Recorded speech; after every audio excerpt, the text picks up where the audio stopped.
Good morning, dear students. You welcome again in class of BA Part First.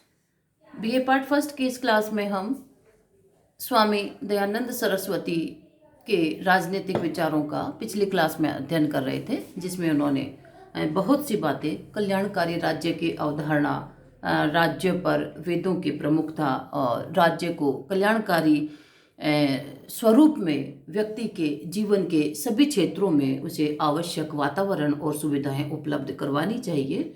इसी तरह अंतर्राष्ट्रीय क्षेत्र पर विचार करते हुए स्वामी दयानंद ने कहा कि कोई भी राज्य एकाकी स्वरूप में नहीं रह सकता, क्योंकि अल्टीमेटली पूरा विश्व एक मानव समाज है।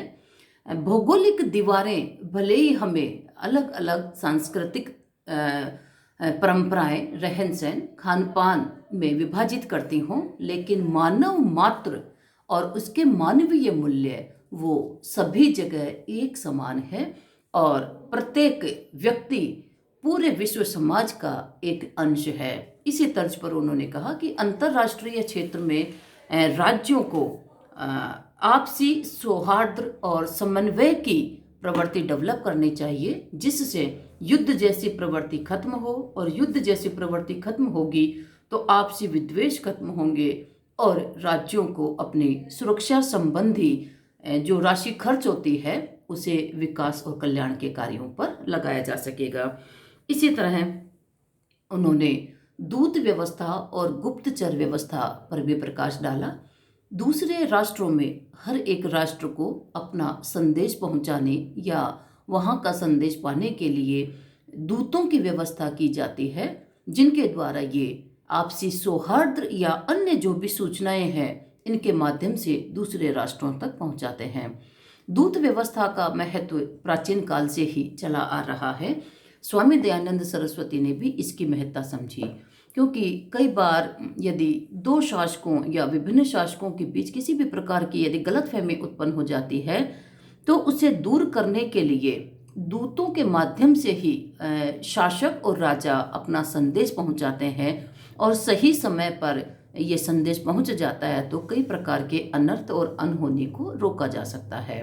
गुप्तचर व्यवस्था के संदर्भ में स्वामी दयानंद ने कहा कि शासक को प्रजा में अपने प्रति जो दृष्टिकोण है उसे जानने के लिए गुप्तचरों की नियुक्ति करनी चाहिए, लेकिन ये गुप्तचर अपने काम में माहिर होने चाहिए और राजा के प्रति ये विश्वसनीय भी हो, ताकि राजा को सही सूचना दे सके।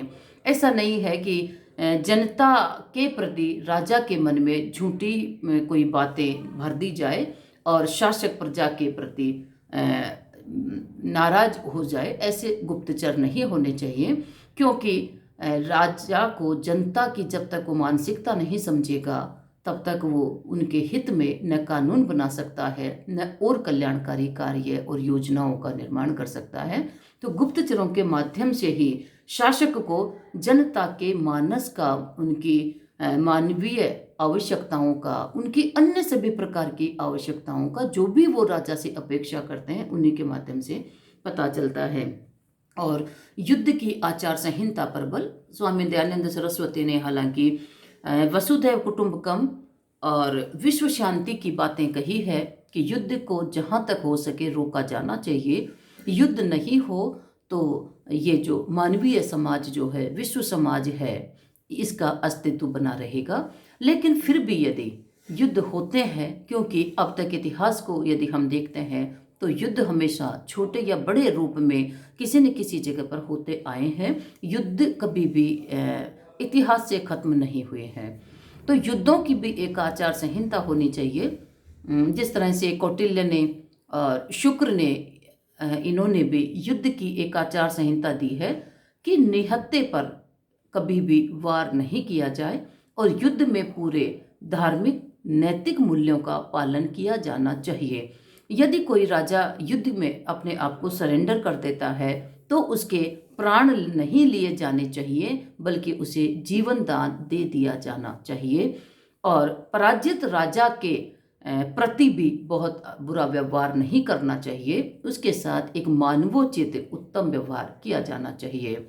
और यदि कोई शासक के द्वारा अपनी हार स्वीकार कर ली जाए और वो उसके अधीन सरेंडर हो जाता है, तो उसके राज्य को भी अपने राज्य में नहीं मिलाना चाहिए। यदि वो विजित राजा के अधीन शासन करने के लिए तैयार हैं तो उसको उसका शासन लौटा दिया जाना चाहिए। ऐसे में विजित राजा अपनी उदारता की प्रवृत्ति का परिचय दे सकता है, जिससे उसकी जनता और अन्य देशों में भी उसकी उदारता का प्रचार और प्रसार होगा।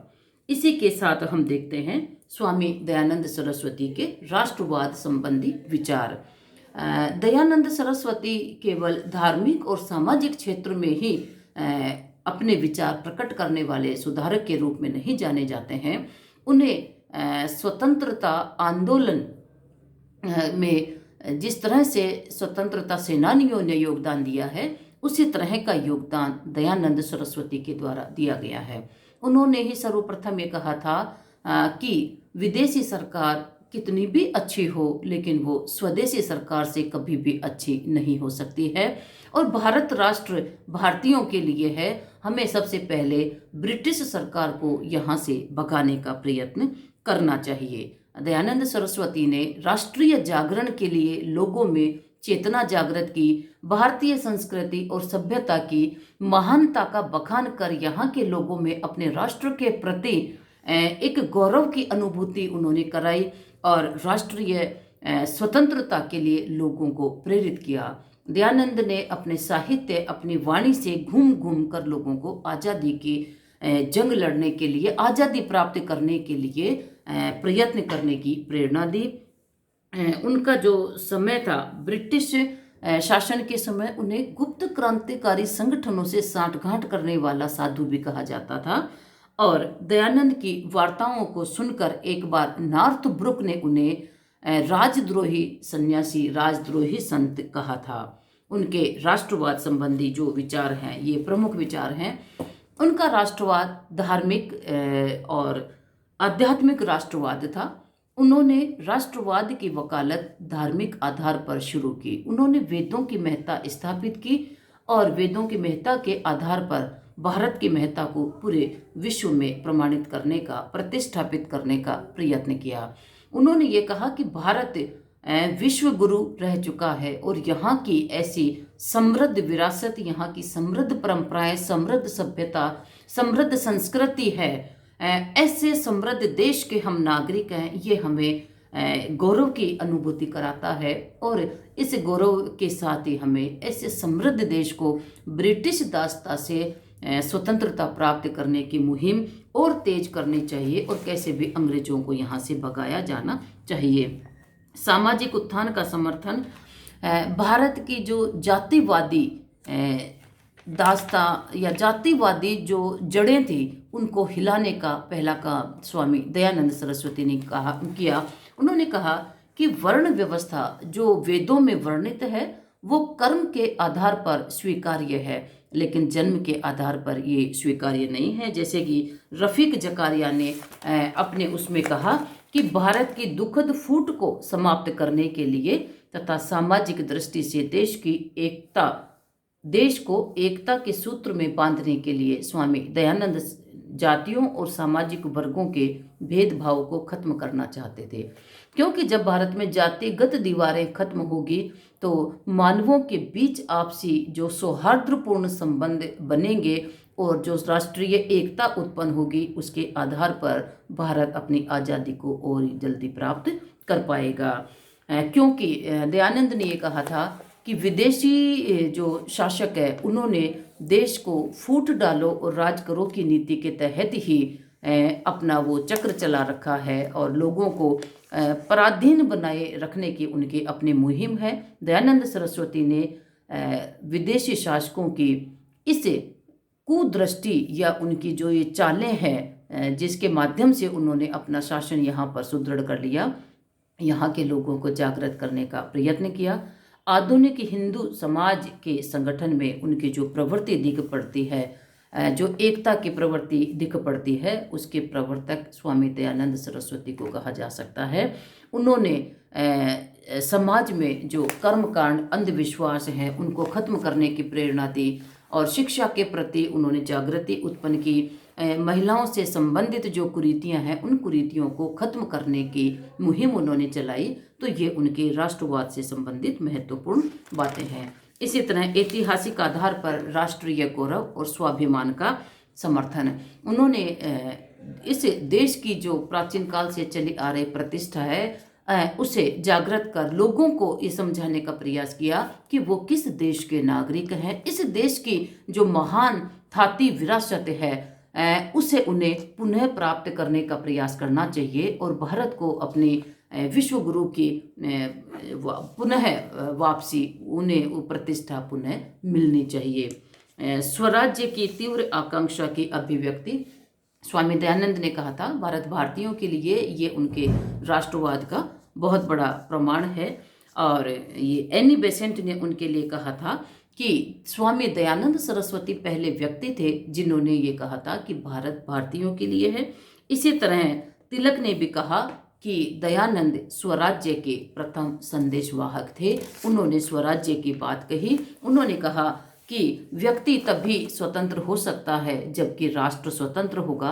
हमें सबसे पहले राष्ट्रीय स्वतंत्रता प्राप्त करने की कोशिश करनी चाहिए। जब राष्ट्र स्वतंत्र होगा तो व्यक्तियों को स्वयं में स्वतंत्रता मिल जाएगी। विदेशी शासन के अधीन लोगों को अधिकार और स्वतंत्रता मिलना केवल एक दिखावा हो सकता है, केवल एक छल कपट हो सकता है। वास्तव में स्वदेशी सरकार ही लोगों को अधिकार और स्वतंत्रता मुहैया करा सकती है।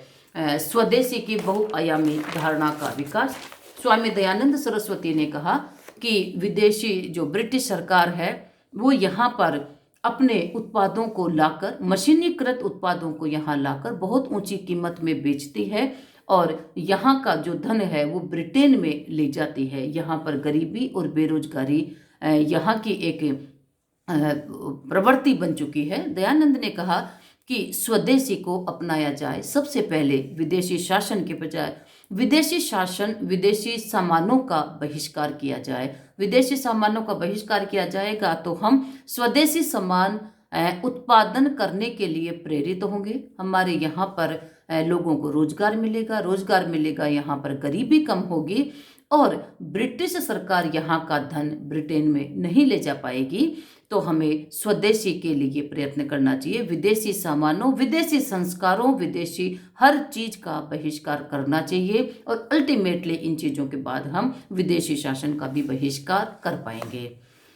निर्भीकता और चारित्रिक दृढ़ता के विकास पर बल, उन्होंने ये कहा कि व्यक्ति में निर्भीक प्रवृत्ति का होना आवश्यक है। आपके अंदर कितनी बात निहित होगी, लेकिन जब तक आप उसे प्रकट नहीं कर सकते, अन्य लोग आपकी उस बात को नहीं जान पाएंगे। तो निर्भीकता की प्रवृत्ति होगी तो ही हमारे स्वतंत्रता सेनानी, हमारे सामाजिक सुधारक समाज को यथा उचित परिवर्तन दे पाएंगे, विकास की राह पर ले जा पाएंगे। और चारित्रिक दृढ़ता, क्योंकि राष्ट्र का चरित्र लोगों के चरित्र से ही निर्मित होता है। तो लोगों में आत्म संयम, स्वाभिमान, सहनशीलता, दया, प्रेम जैसी चीज़ें उनके चरित्र में होनी चाहिए। अर्थात व्यक्ति का चरित्र इतना स्ट्रोंग होना चाहिए कि जिससे उनका राष्ट्र भी बहुत स्ट्रोंग चरित्र वाला बन सके। कांग्रेस के पूर्वगामी, स्वामी दयानंद सरस्वती को कांग्रेस का पूर्वगामी भी कहा जाता है, क्योंकि उन्होंने जो स्वदेशी की मुहिम चलाई, कांग्रेस ने अपने स्वतंत्रता आंदोलन में इस स्वदेशी को अपनाया था और बहुत सी अन्य बातें भी कांग्रेसियों के द्वारा अपनाई गई। तो कांग्रेस के पूर्वगामी भी स्वामी दयानंद सरस्वती को कहा जाता है। अल्टीमेटली यदि स्वामी दयानंद सरस्वती के योगदान की हम बात करें तो उनकी प्रतिष्ठा में या उनकी महानता में निम्न बातें कही जा सकती है। उन्होंने वेदों की पुनः प्रतिष्ठा स्थापित की, क्योंकि उन्होंने वेदों को अपौरुषेय कहा और वेद सच्चे और बहुत ही पवित्र ग्रंथ है जिनके माध्यम से भारत की प्रतिष्ठा स्थापित है। उन्होंने पुनः वेदों को अपनी प्रतिष्ठा लौटाने का प्रयत्न किया। धर्म की बुद्धि संगत व्याख्या उन्होंने की और धर्म में सुधारों की भी उन्होंने वकालत की। धर्म को केवल कुरीतियों और कर्म कांडों के आधार पर उन्होंने नहीं माना। धर्म की बुद्धि संगत व्याख्या, किसी भी चीज को तर्क के आधार पर जानकर उचित और अनुचित को समझकर अपनाने की बात उन्होंने कही। सामाजिक क्षेत्र में योगदान, स्वामी नेताजी सुभाष चंद्र बोस ने उनके संदर्भ में कहा था कि महर्षि दयानंद सरस्वती उन महापुरुषों में से थे जिन्होंने आधुनिक भारत का निर्माण किया। स्वामी दयानंद को मैं एक धार्मिक और सामाजिक सुधारक तथा कर्मयोगी मानता हूँ। उन्होंने बाल विवाह, कन्या भ्रूण हत्या, कन्या हत्या और बहु विवाह जैसी कुप्रथाओं को खत्म करने के लिए आंदोलन चलाया और यह कहा कि जब तक समाज इन कुप्रथाओं को, इन परंपराओं को नहीं खत्म करेगा, वो विकास की राह पर नहीं चल पाएगा। प्राचीन भारतीय राजशास्त्र का पुनरुत्थान उन्होंने किया, क्योंकि भारत परंपरागत रूप से यहाँ की एक समृद्ध विरासत शासकों की भी रही है। धार्मिक क्षेत्र में, सांस्कृतिक क्षेत्र में, राजनीतिक क्षेत्र में भारत की समृद्ध एक विरासत रही है। उसका उन्होंने पुनः उत्थान करने का प्रयत्न किया। स्वराज के प्रथम संदेशवाहक वो माने जाते हैं। अंत में जैसे उन्होंने, रोम्या रोला ने उनके महत्व के बारे में कहा, दयानंद ने ऐसी कोई प्रत्यक्ष कामना की थी अथवा नहीं, किंतु उनके द्वारा स्थापित आर्य समाज ने 1905 के बंगाल के विद्रोह के मार्ग को प्रशस्त किया। जो बंगाल का विभाजन किया गया, उस विभाजन के बाद जो आंदोलन किया गया, उसमें उनकी प्रेरणा को रोम्या रोला ने माना। वह राष्ट्रीय पुनर्निर्माण तथा संगठन के अत्यंत प्रबल पैगंबरों में एक माने जाते हैं। इसी तरह रविंद्रनाथ टैगोर ने भी उनके पक्ष में कहा, मेरा सादर प्रणाम हो उस महान गुरु दयानंद को, जिसकी दृष्टि ने भारत के आध्यात्मिक इतिहास में सत्य और एकता को देखा और जिसके मन ने भारतीय जीवन के सब अंगों को प्रदीप्त कर दिया।